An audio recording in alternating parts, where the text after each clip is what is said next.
त्रेता युग का वो समय जब धरती पर अजीब सा सन्नाटा था, लेकिन सन्नाटा शांति का नहीं भय का था। उस भय का नाम था रावण।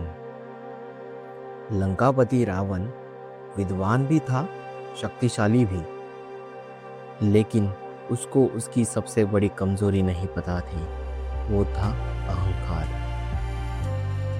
उसने अपनी तपस्या से भगवान ब्रह्मा को प्रसन्न किया और एक ऐसा वरदान पाया जिसने उसे लगभग अजय बना दिया।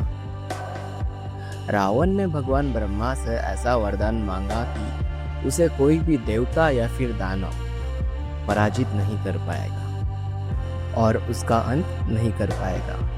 और फिर धीरे धीरे उसकी शक्ति ने और अहंकार ने उसे बदलना शुरू कर दिया। ऋषियों के यज्ञ भंग होने लगे। उसने देवताओं को भी बंदी बना रखा था। कई देवता उसके दरबार में उपस्थित रहते और वहाँ हर निर्णय रावण की इच्छा से तय होता था। धरती जैसे अब और सहन नहीं कर पा रही थी। तब सभी देवता एक साथ पहुंचे भगवान विष्णु के पास।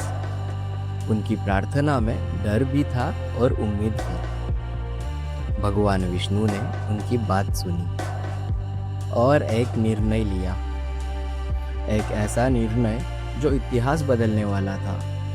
उन्होंने कहा, अब मैं स्वयं पृथ्वी पर जन्म लूंगा, एक मानव के रूप में। क्योंकि रावण ने कभी मनुष्य को महत्व नहीं दिया था। रावण हमेशा मनुष्य को तुच्छ समझता था।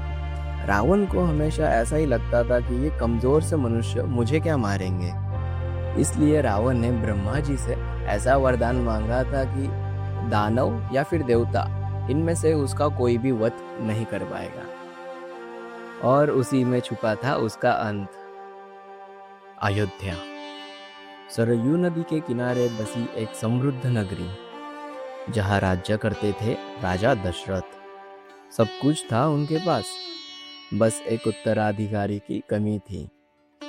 इस इच्छा के साथ उन्होंने पुत्र कामेष्टि यज्ञ किया और यज्ञ के बाद मिला दिव्य प्रसाद, जो उनकी रानियों को दिया गया। समय बीता और फिर आया पावन क्षण। चैत्र मास की नवमी प्रकृति जैसे इस पल की खुद साक्षी बन गई थी। हवा में एक अलग ही शांति थी। और तब भी माता कौशल्या ने एक पुत्र को जन्म दिया। वो कोई साधारण बालक नहीं था, वो स्वयं भगवान श्री राम थे। उस क्षण जैसे पूरी सृष्टि में एक नई ऊर्जा फैल गई। राम के साथ ही जन्म हुआ 3 और भाइयों का, लक्ष्मण, जिनका अस्तित्व ही राम से जुड़ा था, जैसे छाया जो कभी अलग नहीं होती।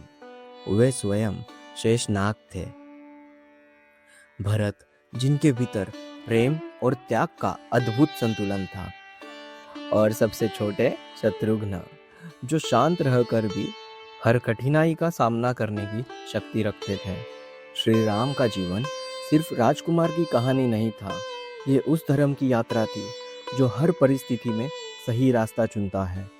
और इसी जन्म की यात्रा की शुरुआत श्री राम के जन्म से हुई थी।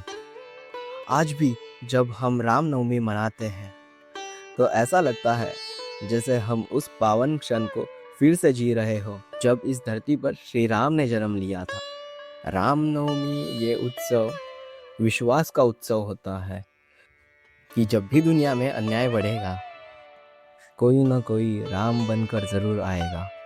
जय श्री राम।